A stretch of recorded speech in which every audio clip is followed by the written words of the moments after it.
Hey everybody, we're going to be talking to Chris Wassell today. Um, it's been hard to kind of keep up with the calendar. Some things pop up, but it's kind of a loose calendar what we have on the Bread and Salt website. So we had to make some changes. So Chris Wassell's today, and Chris is on. We're going to add Chris. And I got my dog. He likes to show his face. Chris. Hi, Tom. Hi. Is that Chewy? Can you see me? Yes. This is Chewy. Is that Chewy? Hi, Chewy. Yeah, this is my dog. Buenos dias. So I'm back at home today. Buenos dias. I've been bouncing around, going to Bread and Salt as needed, but today I'm at home. And you're a little blurry to me. I feel a little blurry in general. I didn't get much sleep last night. Maybe that's it. You stayed up real late? I stayed up uncharacteristically late last night. Let me try this. Hold on. What time do you normally go to bed? Can we start off the interview like that? Is that any better? No, I think it's your connection. Do you have a cellular connection or is it a Wi-Fi? It's Wi-Fi. Well, I can hear you. Okay. Well, maybe it'll clear up. Anyway, yeah. I try to go to bed normally at around. I try to get in bed at around midnight. Honestly. Well, I try since I've been staying at home, trying to work full time. I try to treat it more as like a 9 to 5 kind of thing. Although lately I've been putting in extra hours and stuff, but I sort of have a schedule where if I'm in bed by 12, then I can be up by 8 and then have my coffee and whatever and be in my studio at 9 o'clock, which is what my daily goal is. Man, you took that question dead serious. You're really blurry to me right now, and a lot of people are saying that you're blurry, so I don't know. It's weird because it was clear a second ago. It could be the connection or that I'm in Mexico. I mean, I don't know. You never know down here. It's still like who knows? I mean, I'm hoping that it doesn't just cut out right in the middle. Yeah, I mean, it's clear. Like the water does in certain parts of the city all the time, unannounced. Can you get closer to the camera? I think it's trying to focus, and I think also there's an echo. So maybe if you just get closer. Is that better? I mean, yeah, you're better. What about getting even closer? You don't want me that close. I know. Look at my face. You don't want to be able to like seal my pores and stuff. It's clearing up. Honestly, get a little bit closer if you can. Okay. Crystal clear. I can read your coffee cup. How's that? Yes. Is that good now? Perfect. Okay. I can even taste the coffee you're drinking. Cool.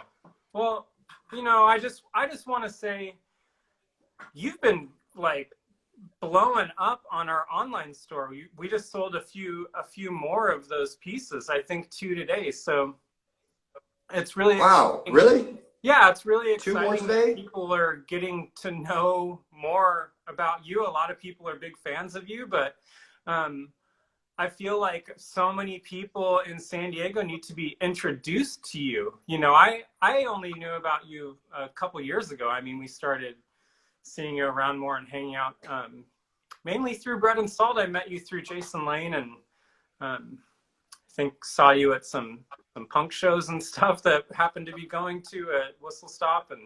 And yeah, so I like to hear all the stuff. I want to hear more of your backstory. I mean, I've worked with you a little bit, so I know a lot of your bits and pieces. But I'd also love to hear about your missing digit there, which I don't know if you want to talk about that, but Oh, sure, I can get into all that stuff. Let's see. Yeah, I started. I was around bread and salt peripherally from the very beginning. And in fact, I used to work for Bells and Whistles back when they had their shop in University Heights, when Jim Brown was partners with Jim Gates. yeah. I was doing some fabrication there. In fact, before my accident happened or whatever, I was kind of starting more of a design woodworking internship kind of thing. And then that just kind of threw a monkey wrench into my life for a few months, and then my trajectory changed. But before all that, I mean, you're not from San Diego. You've kind of spent some time. No, I moved here in '97, but yeah, my dad was in the service, so it would take me a long time to say all the places that I've lived, but Another name. short version, I guess, I'm from Wilkes-Barre, Pennsylvania originally. It's like a little like Polish Catholic coal mining town in Pennsylvania on the Susquehanna River. And then within Wilkes-Barre is another smaller town called Nanticoke, and that's where my parents are from and their families. And then my mom lived in another, either smaller division called Honeypot. And her dad was a coal miner, a Lithuanian coal miner, and her mom was Polish. And then my dad. Kathleen Mitchell, do you see this? She's from that town. Oh, what a coinky-dink. That's insane. So she knows, cool. Maybe, Kathleen, maybe you remember the famous Susquehanna River flood of 1971, which I believe Richard Nixon was quoted as saying at the time that was the worst natural disaster in American history.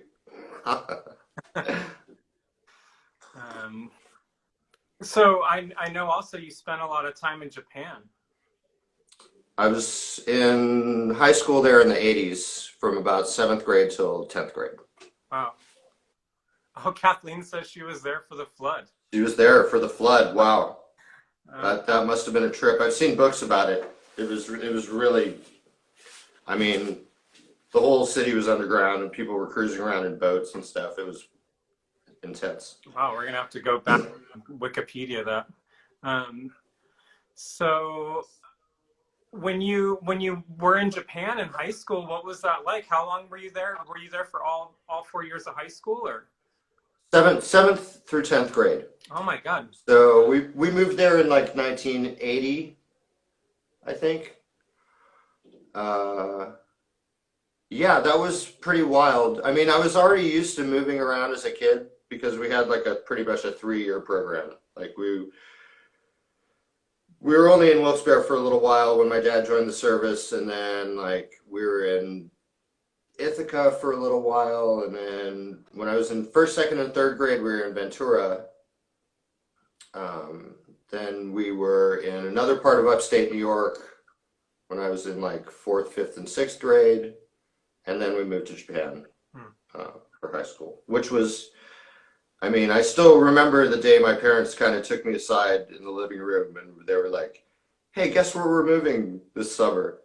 And I was just like, whoa, like it felt like we were moving to Mars or something. Yeah, I bet. It was pretty kind of a shock. But like I said, I was already used to having to do so much transitioning every couple years anyway. So I was just like, well, whatever. And then, but it ended up being, having a very, very, that experience had a very, very, very profound impact on my life and the person that I am. And there were so many things that I didn't appreciate there at the time culturally, but because I had that in me at such a important kind of age, I guess, There's a lot of those ideas and things have stayed with me culturally. And then as I've gotten older, I've come to appreciate things I didn't even know about then, like Yeah. Ikebana and Were you Omakase. And were you going to school on the base with other I Americans? Were was. you in a public kind of school or? I was on a school on base, and so it was American kids, and then a lot of the school was half Japanese kids. It was like military people that were married to local people that lived Yeah. there. Was there any So kind of access to American culture at the time in the early 80s, punk culture or skateboarding or anything like that that kind of hit over there while you were in high school? Or well, the record stores like in Tokyo that we would go to and stuff, they had a lot of good English punk stuff. Mhm. Like if you were into Oi and the Exploited, Yeah. like oh, it was great for you then. But like if we wanted like Black Flag records and like Adolescent records and Ted Kennedy's records and stuff, we had to order all that stuff actually from Mhm. California. Also with skateboarding, there was one skateboard shop that we used to go to in Harajuku where we met a lot of some guys that I'm still friends with to this day. Huh. These Japanese skateboarder guys. Yeah. And but the skateboards there were like twice as expensive as they were in the States. So we also used to order all of our equipment from California as well. Yeah. And sometimes back then, you know, in 1982 or whatever, like it would take like, you know, 2 months to get like your wheels in your trucks or your new deck or whatever. So it's like I'm going to the post office every day, just going like, God damn it. Like it took forever. It was exasperating. Were you interested in art as a kid? What were you paying attention to that, you know, do you remember a moment when you got excited about visual art? Sure. I think since I was an only child for a while, it was an easy way for me to like be entertained and deal with all my alone time or whatever as a kid. Not that I was neglected or anything like that. I just had a lot of time by myself, especially with moving so much. It's like moving every 3 years as a kid is weird because it's like the first year that you're there, you're the new kid. So people are naturally kind of suspicious of you. So you have to spend your first year kind of like trying to get people to trust you, I guess. And then the second year, then you like start making some good friends and like you have some buddies and stuff. And then the third year, it's like, oh, you're leaving. So it was almost like a series of terminal illnesses or something, moving so much. But what was the original question? Kind of I got don't know. I mean, off we can keep moving forward. You know, after high school. The art as a kid thing. Yeah.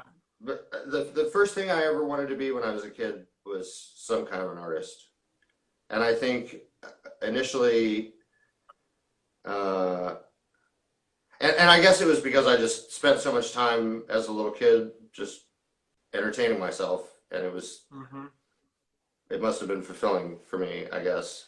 And then like I wanted to be like a syndicated cartoonist, like Charles Schultz or something. First of all, I know you love Charles Schultz. We could talk about Charles Schultz for like the next hour if you want. But you know, that was my introduction to art. I thought being an artist as a kid, and I've said this a million times, like my thought growing up, because we didn't go to museums, it was like I was a paper boy, so I delivered papers in middle school, 6th grade, you know, into high I was a paper boy too. Yeah, I mean, so my version of I loved cartoons, I thought being an artist meant being a cartoon artist because I associated those words together. So, you know, I was like bound and determined to think that I was going to be drawing cartoons for Disney or something, you know? Yeah, or like the guy that does Beetle Bailey or whatever. Like Hagar the Horrible or like whatever, any of those kind of things. Yeah, I was very and I think, I mean, now when I look at it, I love it because of the construction of panel comics.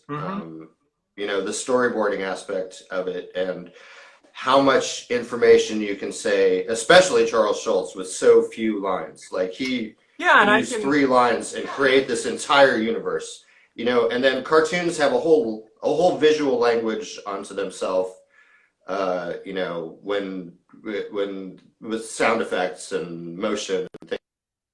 That's all super And intriguing to I me. can I see don't that think with those were the your. things I was thinking about when I was a kid, but I I've can see always that. loved that. And my mom was very encouraging with me about that. And when I was around 7, she actually enrolled me in a class at a museum, a cartooning class.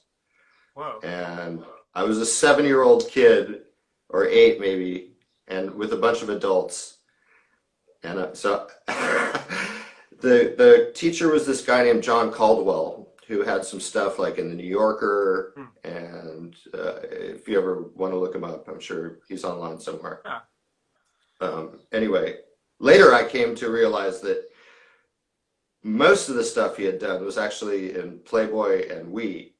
Uh-huh. Like Yeah. that wasn't really Um, discussed, I don't think, in class or whatever. But anyway, that was really awesome that my mom did that. Thanks, Mom, for enrolling me in that. It was great, and it wasn't really about drawing so much as like constructing comedic narratives and things. You know, he kind of like taught us a lot of like the basics of comedy or whatever, like how to construct a traditionally comedic scenario Yeah, I can see and that for things sure. like In the way that you paint, you know, I mean, we're kind of jumping around, but the way that you paint, you have like these little narratives going on in the background. A lot of it's like a pretty messy abstraction and stuff like that, very simply done. But there's little narrative kind of panels in there that might tell a story or allude to for something. sure.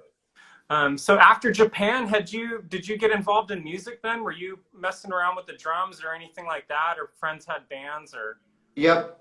Yeah, when I was in Japan is when I started messing around and like I don't know, just like trying to learn like Van Halen and Black Sabbath Yeah. cover songs with friends and stuff, you know, like I started assimilating a drum set. It took me a long time to get a drum set. Um, like you, I was a paper boy, Hmm. and my parents never were just like, okay, we're getting you a drum set because that's that's neither here nor there. But basically, I had to buy it one piece at a time, and I think it took me all the way till the end of high school, till I finally had like an absolute complete set with every piece. Like I remember taking the train up to Yokohama and buying my bass drum and like carrying it back in this huge box on the train, you Man, know. that's so cool. Um, yeah, But yeah, then after Japan, we moved right outside of DC, and well, we were in Norfolk for like 6 months, and then we were in DC for my last 2 years of high school, outside of DC in Northern whoa, Virginia. jeez. And yeah, and during that time, I started playing more with like bands or whatever What a year is little that? bit. That was like 86, 87. That's crazy. Uh, were you I'm hearing? old, Tom. No, I'm talking about, dude. I don't know. I feel old. I look older than you do. Um, I feel like just what I mean, I don't know how much we've talked about. I feel like I've said the word punk so many times, but in this interview already. But I think about Washington D.C. 1986. Geez, you know, were you hearing anything about music or hardcore or any of that kind of stuff at the time? Was there any kind of stuff Oh coming in? yes. Oh yes. Unfortunately, I just missed Minor Threat. Like, I think I moved there right after Minor Threat Yeah. broke up. So that's always been something that like I was kind of bummed that I never got to see Minor Threat, I guess. But like I saw all the first Fugazi Yeah. shows. Wow. They started playing when I was in my first year in college in Richmond. And so Richmond is so close to DC, they played there all the time. Yeah, man. So I got to see that. But yeah, I mean, there were awesome DC bands there, of course. If people who are into this The kind of stuff know, but like, you know, Yeah, being no able to see like wonder. Marginal Man and Rites of Spring, like stuff like that. Rites That of was Spring like is like one Void of my when Rites of Spring is still one of my favorite bands of all time. Um, but no wonder you're there into there are no playing slouches. drums and music. Yeah. So no wonder you're into playing music if you were kind of around that at a young age. So living in DC, were you going to museums and stuff or? Yes. So that's also the time really, because when I was like during high school, you know, I was probably more interested in like skateboarding really than anything else, you know, mid high school or whatever. But I still did, you know, like the art I was doing or whatever at the time was like, you know, like Pushead, Mad Mark Rude, Yeah. Oh Savage yeah. Pencil kind of stuff, you know. Yeah, That's for propo. sure. I mean, Whoops, whoops. how how could you not be wanting to draw the Pushead style stuff with skateboarding and punk culture?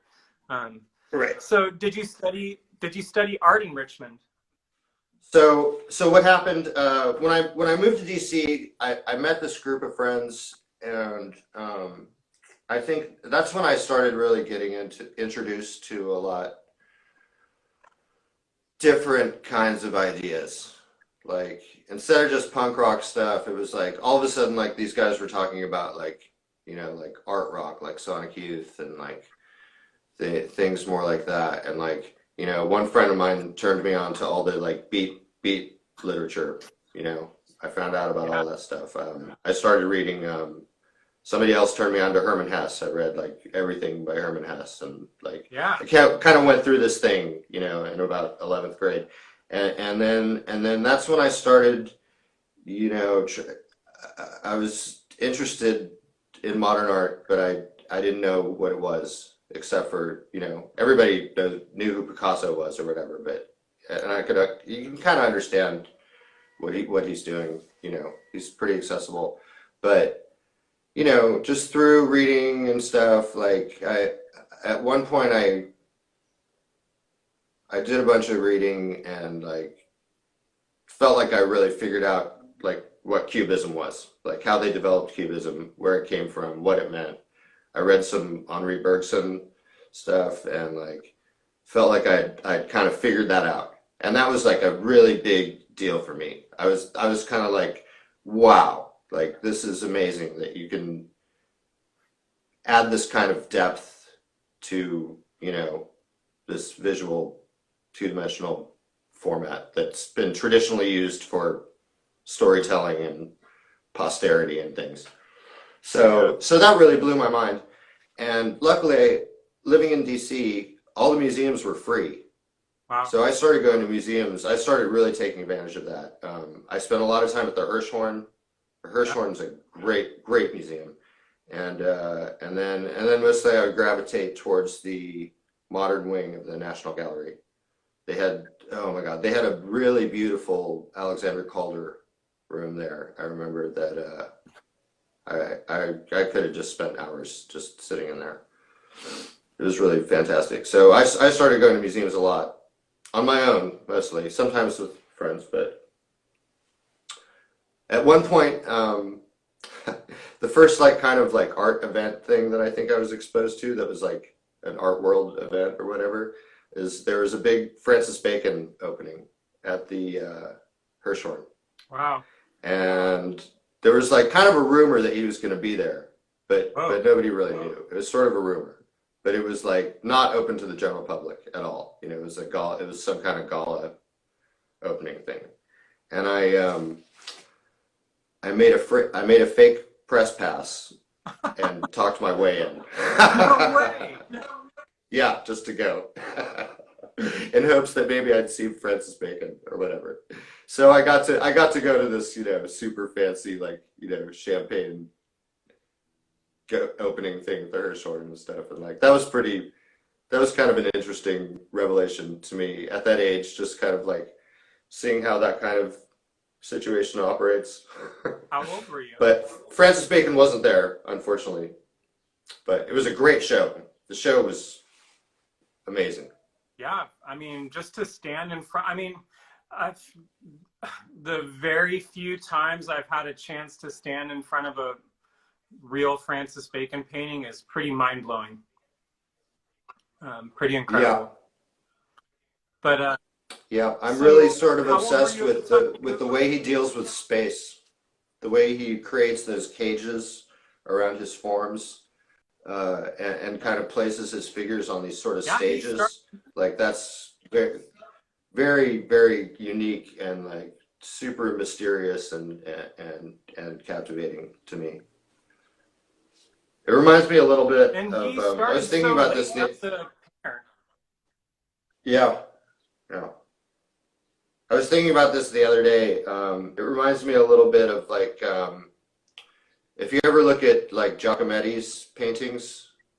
I love Giacometti's paintings, probably more than his sculpture. Yeah. But they're all framed in this very unusual kind of way that sort of reminds me of those like Francis Bacon cages or something. I don't know, something about. I think I worry a lot when I'm working about the edges and the corners of the picture plane and how to address how the image fits on there. Yeah. Because you can, I mean, there's so many approaches. You can offer like a slice of an image where things are going off the edges, but you're focusing on pretty much one hierarchical form. Or you could look at it as like, here's this square, this rectangle, and this is a world that exists, and everything has to exist in this world, like it's a theater space or something like that. Right. So Window. that's kind of my tendency is to consider it like that right now. I like working like that. I like to try to put everything inside the space and have it be its own contained kind of world. How did you end up in San Diego? Had you started painting at that time, or were you doing any kind of art activity? Did you go to school? I did. I started painting, like really painting, as a senior in high school. I actually got really pretty into it as a senior, and I did some paintings that like I don't know, I won some kind of award or something, and that kind of led to me deciding to go to art school, I guess. Plus, I sort of didn't know I kind of didn't know what I wanted to do about college, but when I got really into painting, it sort of made sense. And surprisingly, my parents were, they were cool about it. So where'd you go to college? What was the plan? So I went to VCU in Virginia Commonwealth University in Richmond, which is about 2 hours south of DC. It's kind of like where the South starts. That's what it reminds me of, because when you drive into Richmond, like you start seeing the big tobacco factories and plantations and stuff, and it just has this feel kind of like this is where kind of there's a cultural shift sort of going on. Yeah. But Richmond was an incredible place to live at that time, and this is an amusing anecdote. I happened to be fortunate enough to attend art school with Guar. Everybody from Guar went to my art school, and that was like in the early days of Guar. I remember talking to you about that before, and you said that they were all kind of walking around in costumes and stuff, right? A lot of the times, yeah. You'd be sitting on campus somewhere, and somebody would rollerblade past you with like full monster body armor and like a giant fake 12-foot broadsword or something. We would see stuff like that all the time. My friend, I have my friend Bob Gorman, who was in a lot of my classes my freshman year, was kind of the main costume guy for them, and their operation was just so intense. Like I remember going to their warehouse. It's just there's shelves and shelves of just like thousands of like latex monster masks and things. It's like, it's really, really impressive Yeah, I bet. how much work that they've Um, put into that project. so, were you playing in bands yet, or were you doing anything that was inspiring you with music? You're still playing music too, right? And painting and.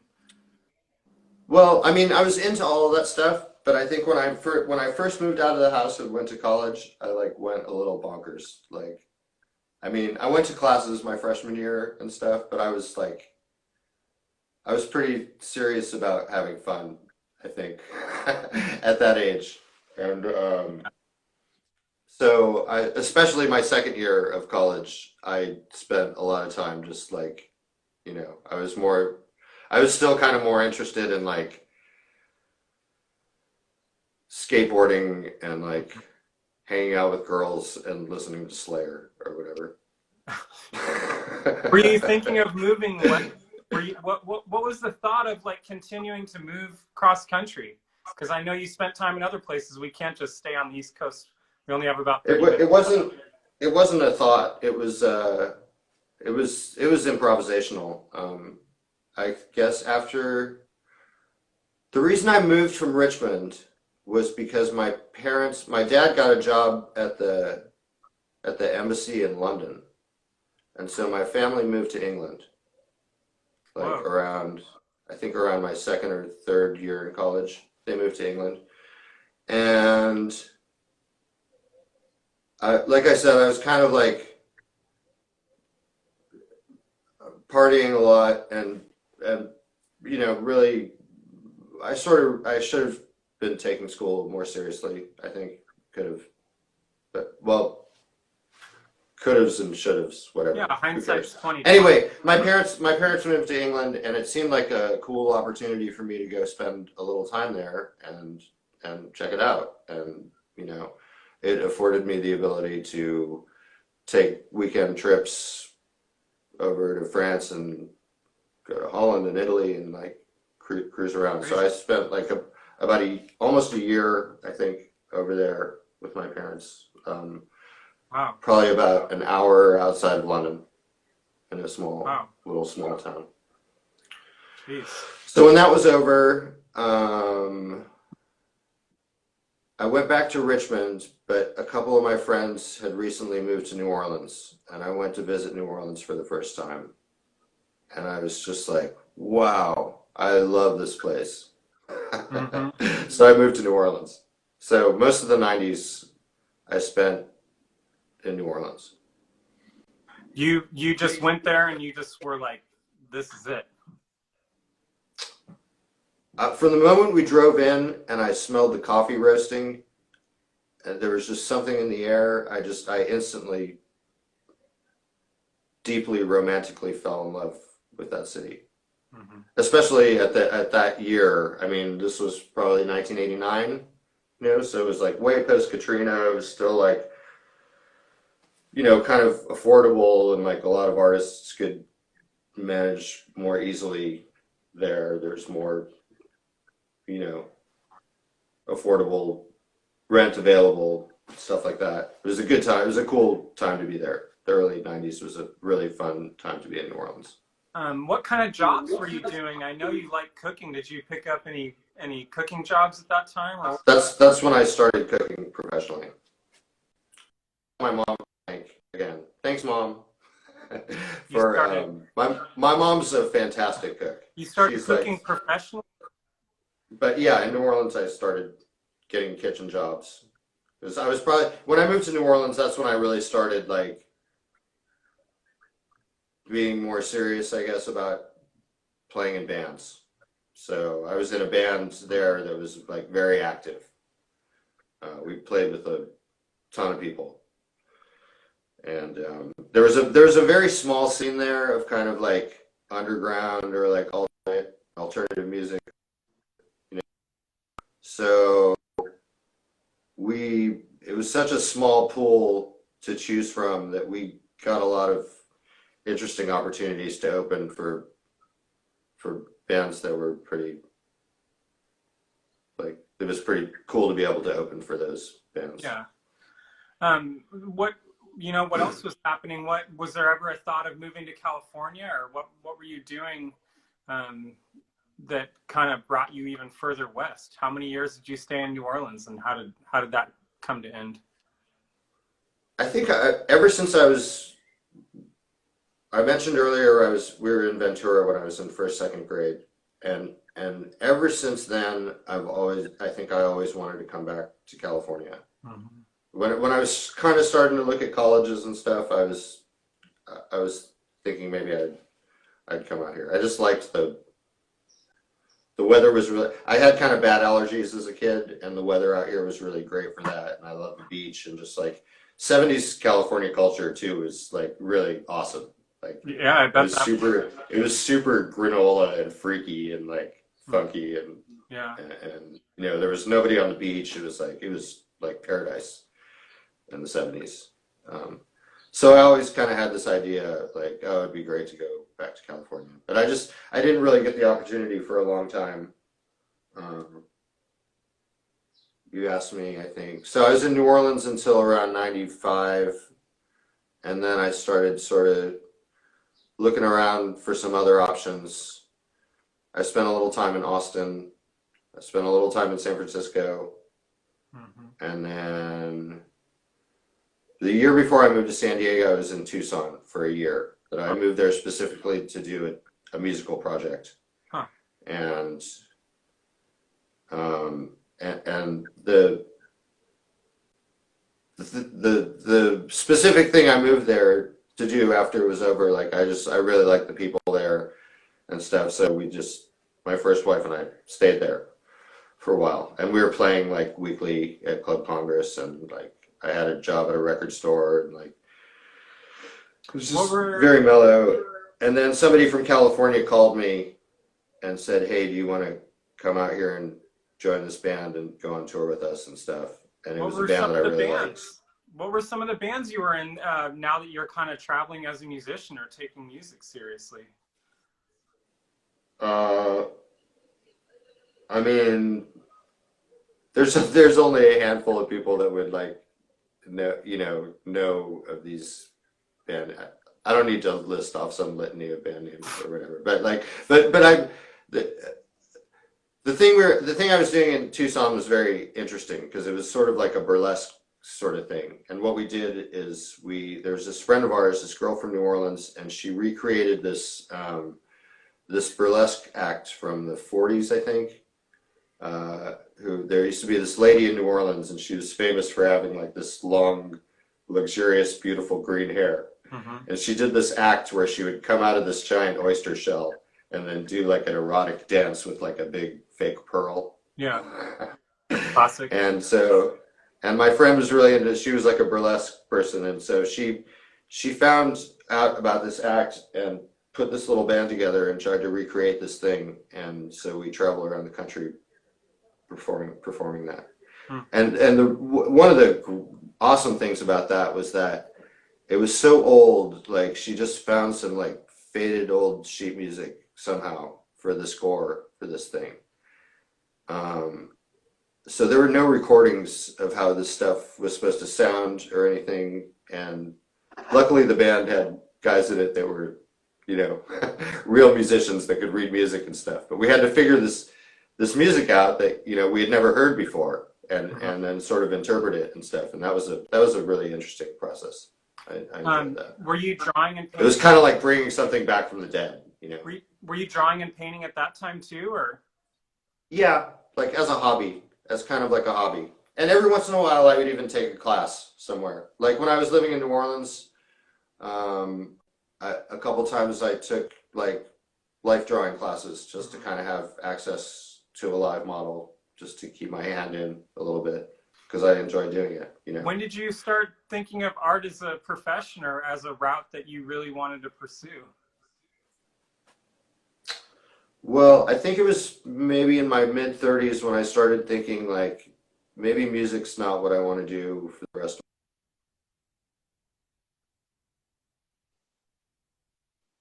near success with music, but it was a hard life to try to. I mean, musicians know it's difficult to be a musician. Plus, I love people, but sometimes it's hard for me to work with people, with groups of people consistently. Like I'm usually good most of the times, but like sometimes I have bad days that and I don't want to see anybody or talk to anybody. I'm sure everybody's like that, but like it's Yeah. something that's affected former jobs and things of mine, you know. Anyway, I guess around my mid 30s, I sort of started thinking like, maybe I should start thinking about something else. And that's kind of when I started. I think I took like an oil painting class at that time in San Diego to start brushing up on technique and stuff. And I was still like just like kind of messing around with acrylics as a hobby at Mm. home or whatever, and drawing in sketchbooks. I've always drawn in sketchbooks my Yeah. whole life. Have you always kept a sketchbook or works on paper? Always. I've always.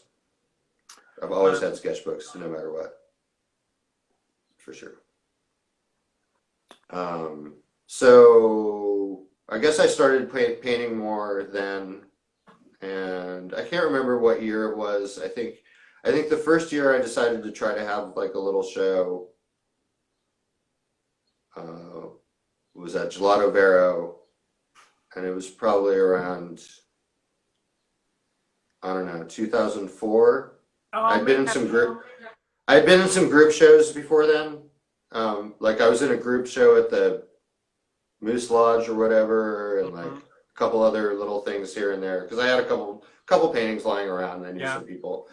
So, And but the the first time I was like, I want to just show some of my stuff. Like, I did a Joel Oliveira thing, Yeah, and the man, I used to hang out at Gelato's like 24 hours a day in the early 2000s, like 2002 or 3. And they were also it's surprising. they were the very first place that I approached about, hey, how can I show my work in here? I'm still jealous I haven't shown there. I love that Really, place. you haven't shown there yet? No, and it's where I met so many artists. I met so many people hanging out there, smoking cigarettes upstairs because you could smoke inside and, drink Yeah. coffee all night. And I lived in East County, so it was the only place open late. So I would leave my house in Lakeside at like 10 p.m. or 11 p.m. and go start drinking coffee at Gelatos, you know? Oh man, I love that place, and they're Yeah, so cool to artists. They're really. I mean, always. they don't charge any money or anything. They're just like they're incredibly supportive and cool. Like, Right. and they always have been. Yeah, that's funny. The main reason I think I was spending a lot of time there is because I was a limo driver for a long time in San Diego, and our Oh, office was right up the street. Or it was no, no, no. Our office.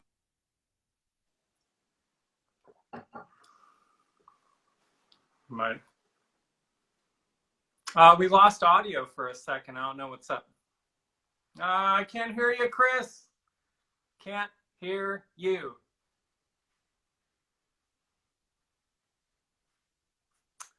Damn.